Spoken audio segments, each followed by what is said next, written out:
네, 안녕하세요. 최근 아크 인베스트먼트의 캐시 우드가 어, 질로우 주식을 거의 전량 처분해서 화제가 됐는데요. 그것보다 더 화제가 된 것은 이 캐시 우드가 미국 주택 시장에 문제가 있다라고 한 점입니다. 그리고 질로우의 주가 폭락이 이에 대한 경고 신호일 수 있다고 한 점인데요. 사실 올해 미국의 주택 시장은 정말 미쳤다고 해도 전혀 이상하지 않았죠. 2005년에도 보지 못한 수준의 광란의 주택 버블이 도래했습니다. 네, 캐시우드도 그거를 지적을 했죠. 사모펀드가 부동산에 돈을 쏟아붓고요. 딜로우의 아이바잉 같은 플리핑 비즈니스로 투기세가 너무 커졌다고 한 거였습니다. 이 플리핑이라는 게 뭐냐면요, 집을 사서 간단하게 이제 개보수를 한 후에 다시 파는 겁니다. 물론 좀 더 개보수가 크게 나오는 경우도 있는데요. 시장이 계속 오를 때 할 수 있는 일종의 투기죠. 이런 아이바잉으로 인한 투기 수요는 결과적으로 피닉스와 시애틀, 마이애미와 같은 대도시들의 가격 상승세를 부추기는 1등 공신 역할을 하게 됩니다. 문제는 대부분의 미국에서요, 부동산 버블이 가장 심각했던 2004년과 5년도 이 정도는 아니었다는 겁니다. 그러니 진로우의 아이바잉이 비즈니스가 됐던 거죠. 문제는 올해부터 금리가 다시 오르면서 시장이 급변하기 시작을 합니다. 수익이 평평해지니까 가격은 지속 가능하지 않고요, 떨어지기 시작을 하죠.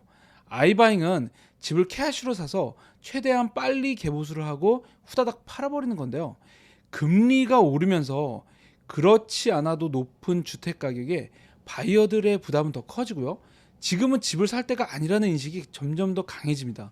수요가 둔화되니까 안 팔리기 시작하고, 팔려도 가격이 조금씩 낮아지니까 손실이 발생하게 되죠.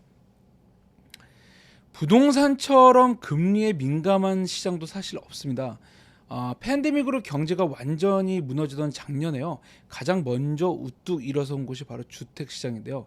이 연준이 주식시장이 폭락을 하기 시작하니까 1.5%나 되던 기준금리를 갑자기 제로로 눌러버립니다. 이뿐인가요? 매달 400억 달러에 달하는 모기지 채권을 사들입니다. 800억에 달하는 국채도 사들이죠. 정부가 계속 인위적으로 이렇게 몰기지 금리를 강하게 누르는 건데요. 금리가 그렇게 눌리니까 당연히 시장 금리도 따라갑니다. 4%에 달하던 몰기지 금리가 순식간에 2%로 내려앉으면서 사상 최저 수준의 금리가 나오죠. 이 팬데믹은요, 돈이 없고 스몰 비즈니스를 하시는 분들한테는 정말 힘든 시기였는데요. 반대로 돈이 많고 여유가 있고 대기업들은 돈을 쓸어 모으던 시기였습니다. 돈이 있는 사람들은 금리와 세금에 민감하죠. 돈이 흐르는 방향을 알고 있기 때문인데요. 이자가 낮아지니까 집을 지금 사야 된다라고 판단을 하게 됩니다. 비싼 집을 사들이게 되죠. 그것이 팬데믹 초기에 가격이 높은 주택을 중심으로 이 가격 상승세가 크게 나타났던 이유입니다. 자, 대부분의 사람들이 하는 30년 몰기지에서요, 이 1%의 이자는 50만 불의 집을 기준으로 할 때요, 거의 10만 불의 차이가 나옵니다.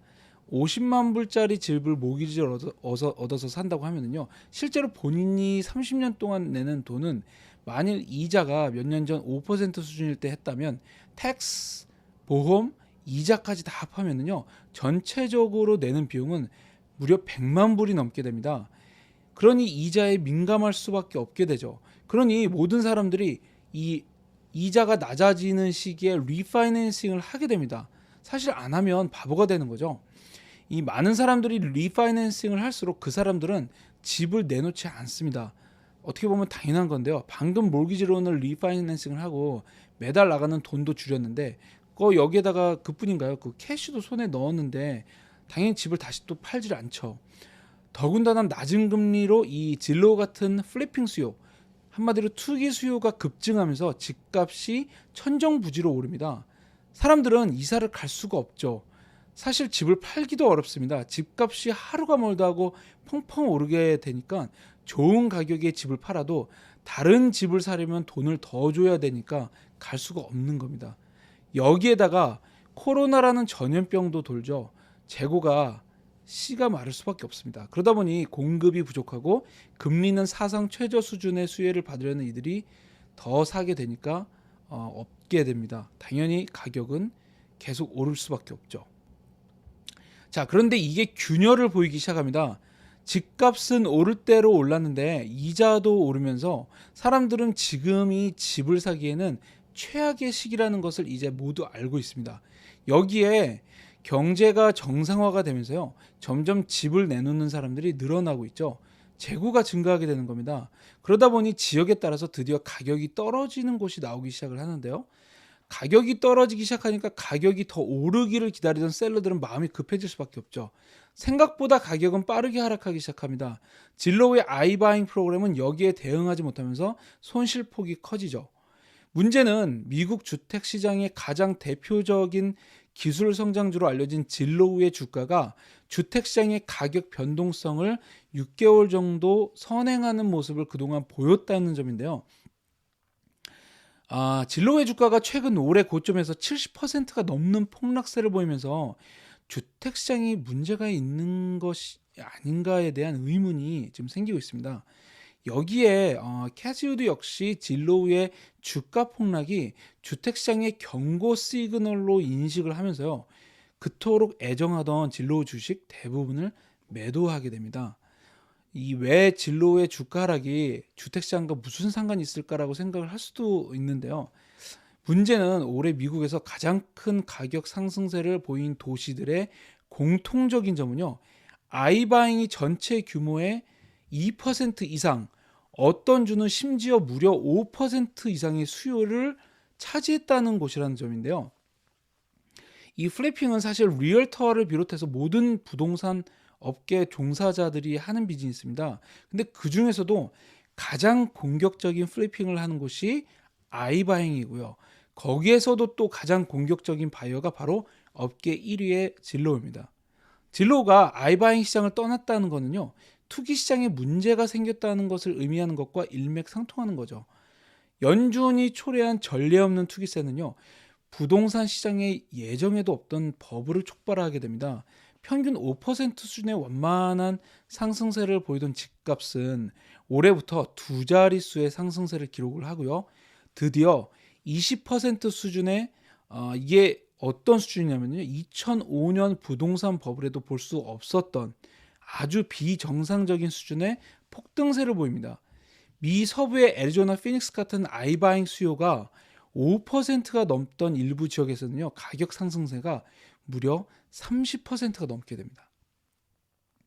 하지만 물가 상승세가 지금 걷잡을 수 없이 광범위하게 상승하는 모습을 보이면서요, 드디어 미국 정부도 손을 쓸 수밖에 없는 상황이 오는데요. 인플레이션이 일시적일 것이다라고만 치부하던 연준이 드디어 물가 상승세가 위험하고 심각하다라는 것을 인지하게 되죠. 그리고 이 인플레이션을 잡기 위해서 테이퍼링을 가속화하고요, 기준금리를 내년부터 인상할 것으로 시사를 하면서 아주 매파적인 기조로 정책이 전환되기 시작을 합니다. 먼저 이거를 선행해서 움직이는 시장금리는 당연히 뛰어오르게 되죠. 네, 그럼 당연히 부동산 시장은요, 금리 상승세의 위축이 되기 시작을 합니다. 이 아이바이어자 부동산 데이터 리서치 업체인 레드핀에 따르면요, 내년 30년 고정 모기지 금리는 3.6%까지 상승할 것으로 전망이 되고 있는데요. 그렇지 않아도 너무 높은 주택 가격에 높은 이자까지 합쳐지면서 가격 상승세는 현재 20% 수준에서 내년에는 3% 수준까지 하락할 것으로 보이고 있습니다. 사실 3%라도 가격이 뭐 계속 상승하는데 뭐가 문제냐라고 할 수도 있지만요, 문제는 수요입니다. 서프라임 당시 이제 부동산 버블을 경고했던 월가 최고의 이제 부동산 분석가로 알려진 아이비 젤먼도 이에 동의하고 있는데요. 그녀는 특히 최근 주택 시장의 수요가 투기에 상당히 많이 의존하고 있다고 경고를 하고 있습니다. 실제로 주택 수요가 그렇게 지금 폭발하고 있는데 홈 오너십 비율은 더 낮아지고 있습니다. 미국 가계는 예전처럼 18세만 되면 아이가 이제 대학교를 들어갈 때가 되면 이제 네가 알아서 나가서 살아라가 아닌 같이 살자가 되고 있죠. 그러면서 점점 대가족화가 되고 있습니다. 이런 투기세로 인한 가격은 금리가 오를수록 유지가 되기 지금 어렵다는 상황인 거죠. 그리고 3% 수준의 상승세는요, 주택시장에는 역사적으로 최저점에 가깝습니다. 투기 수요는요, 그런 낮은 수준의 가격 상승세는 이익을 사실상 만들어낼 수 없기 때문에 감당할 수 없는 수준입니다. 부동산 버블 이후에 시장이 완전히 붕괴됐던 2012년 이후 3%를 기록한 것은요, 팬데믹으로 잠시 휘청였던 작년 단 한 번일 정도인데요.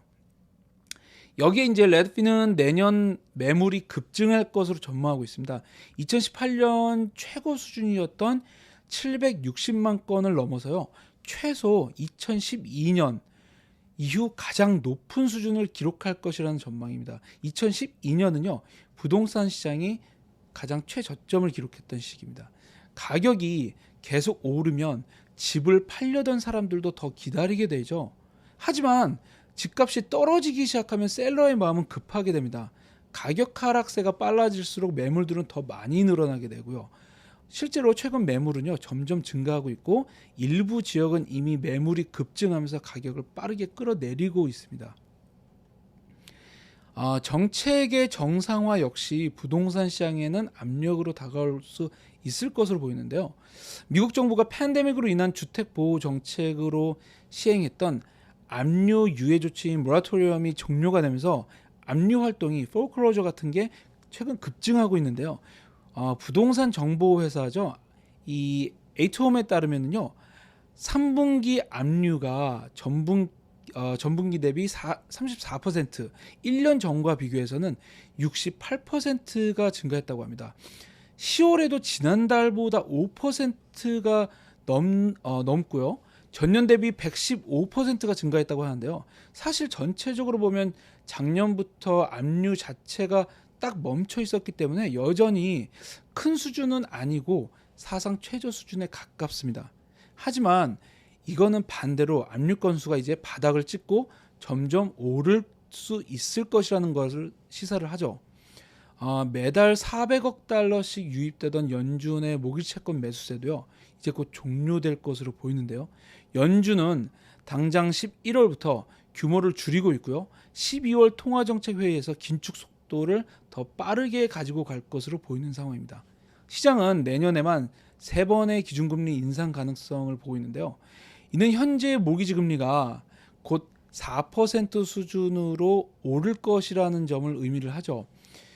금리 인상과 더불어서 시장을 옥매던 공급 문제도 조금씩 숨통이 트여질 것으로 보이는데요. 이는 선행지표인 주택 건설업자들의 자신감에서도 볼 수가 있습니다.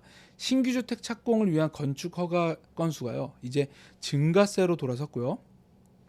홈빌더들의 인력난과 이제 공급망의 부진에도 불구하고 심리 지수가 다시 반등을 시작을 하고 있습니다. 이건 결과적으로 홈빌더들이 공급을 늘릴 수 있다는 시그널로 볼 수 있는 만큼 공급 부족에 시달리는 주택 시장에는 더없이 좋은 소식이 될 수 있을 것 같은데요. 사실 주택 시장처럼 금리에 민감한 시장도 없습니다. 금리가 오르면 판매 수요는 곧 둔화되기 시작하고요. 반대로 또 금리가 낮아지면 언제 그랬냐는 듯이 판매 수요는 다시 오르기 시작합니다. 이제 연준이 기준금리 인상 기조를 분명히 하고 있고요. 10년물 국채 금리는 이에 따라서 상승세를 보이고 있습니다. 잠재적인 주택 구매자들이 느끼는 현재 시장의 컨디션은 최악입니다. 주택 가격은 2005년 부동산 버블의 2배 수준의 상승세를 보일 만큼 너무 올랐고요. 금리 역시 이제 오르기 시작하면서 구매자들을 위한 경제성, 한마디로 홈 어포더빌리티는 최악으로 치닫고 있는데요. 여기에 투기세를 이끌었던 진로우가 막대한 손실을 내면서 가장 먼저 시장에서 빠지고 있습니다.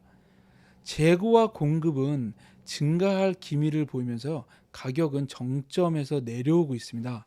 하지만 부동산 시장의 폭락이나 버블 붕괴와 같은 일은 일어나지 않을 가능성이 여전히 아주 높다고 하는데요. 이거는 서프라임 때와는 다르게 주택을 구매한 수요는요, 현재 대부분 견고한 신용과 크레딧이라고 하죠. 신용과 재정을 지닌 부유층에서 나왔기 때문인데요. 하지만 금리가 계속 오르고 투기세가 진정되면서 재고가 나오기 시작한다면 생각보다 빠르게 주택 시장의 가격은 조정이 올 가능성이 제기가 되고 있습니다. 그리고 이제 그런 징후는 이미 여러 도시에서 이미 나타나고 있는데요. 부동산 중개업자인 리얼터들은요, 향후 3개월간 전년 대비 가격과 판매가 모두 이전보다 크게 부진해질 것으로 보고 있습니다. 주택 가격이 여전히 두 자릿수의 상승세를 보이고 있음에도 불구하고요. 시장에서 실제로 발로 뛰는 리얼터들이 본 시장이 크게 긍정적이지 못한 것은 바로 이런 이유일 것 같습니다. 네, 감사합니다.